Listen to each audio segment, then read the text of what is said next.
première fois pour moi, c'était excellent. Je me suis amusée sur le podium. Alors, je suis très ému d'avoir participé à ce défilé. Aujourd'hui, c'était une belle journée. Nous avons reçu des designers de Miami, de la Suisse, de l'Allemagne, de l'Italie et tout ça.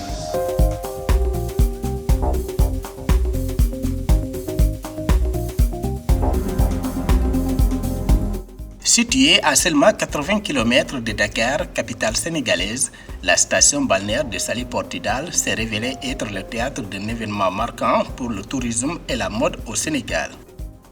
Les 28 et 29 décembre 2024, la ville a accueilli la première édition de la Saly International Fashion Week, une initiative qui a attiré 7 créateurs de mode et une trentaine de mannequins venus d'Afrique et d'Europe. Cet événement a pour objectif de promouvoir la mode africaine tout en établissant des passerelles entre les créateurs de différents horizons.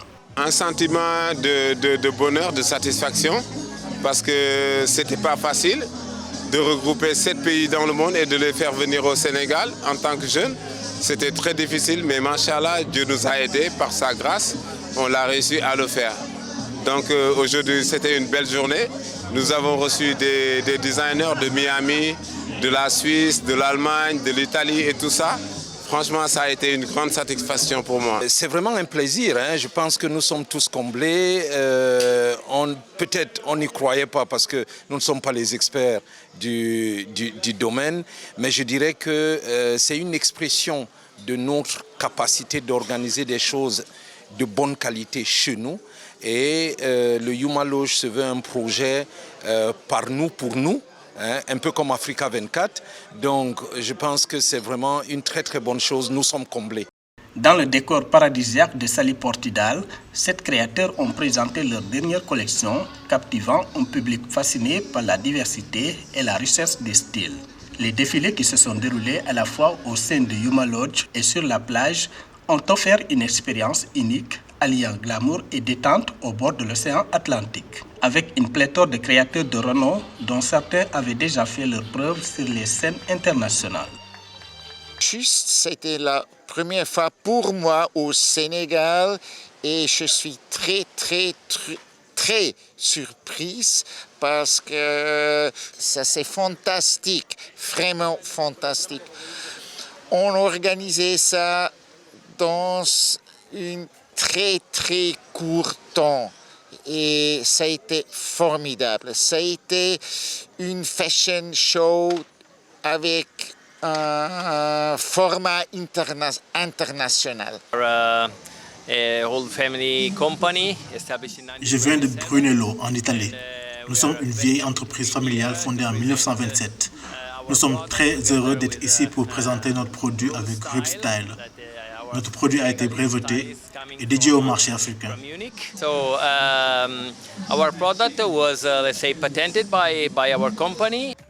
Les journées de défilé qui se sont déroulées tant au sein du complexe hôtelier qu'au bord de la plage ont attiré un public varié, allant des passionnés de mode aux professionnels du secteur. La création qui me marque, qui m'a vraiment beaucoup marquée, c'est clairement celle de Roop Style, parce que c'est une création, c'est un mélange en fait entre le moderne et le traditionnel.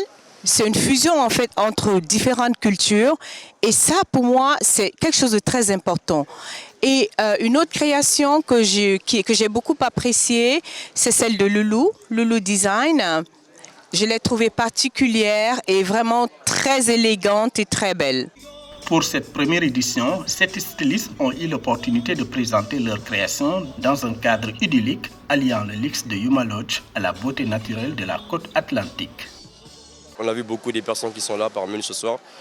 Plusieurs communautés, j'ai revu les Centrafricaines, j'ai revu une blanche qui parle carrément ma langue. Je suis même choqué, étonné. J'ai vu plusieurs nationalités, plusieurs designers, franchement, qui ont des créations très positives, très créatives. Dans l'harmonie, je suis vraiment très fier d'eux aussi et de moi par aussi. J'ai présenté 2 différentes collections.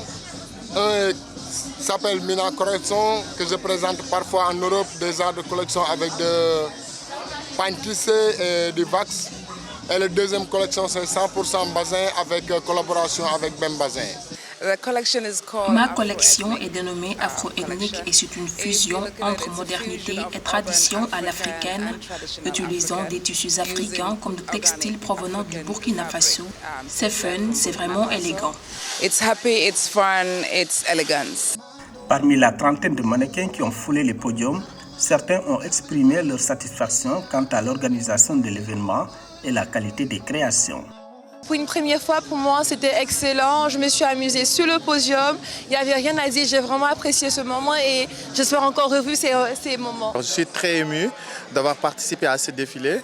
Vraiment, les designers étaient à l'attente. Le programme était super cool.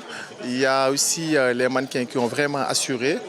Donc, je pense que cette première édition est à saluer.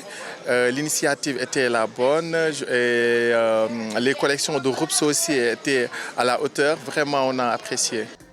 La réussite de cette première édition augure d'un avenir prometteur pour cet événement qui pourrait devenir un rendez-vous annuel dans le calendrier des événements mode en Afrique. C'est vraiment une très bonne opportunité et je pense que ce projet doit être organisé sur ce site chaque année, peut-être pour les 3 ou 4 prochaines années, on verra bien. Et nous sommes très honorés d'avoir eu le directeur de la SAPCO pour la zone de Saly qui a passé toute la soirée avec nous. Et vraiment, je pense que c'est très encourageant d'avoir les autorités de tutelle qui sont là pour pouvoir nous accompagner pour ce genre d'initiative. Dans son rapport, le secteur de la mode en Afrique, tendances, défis et opportunités grandissantes, publié en 2023, l'UNESCO a indiqué qu'en 2020, le marché africain du vêtement et des chaussures est estimé à 31 milliards de dollars. Confirmation que c'est un secteur à fort potentiel.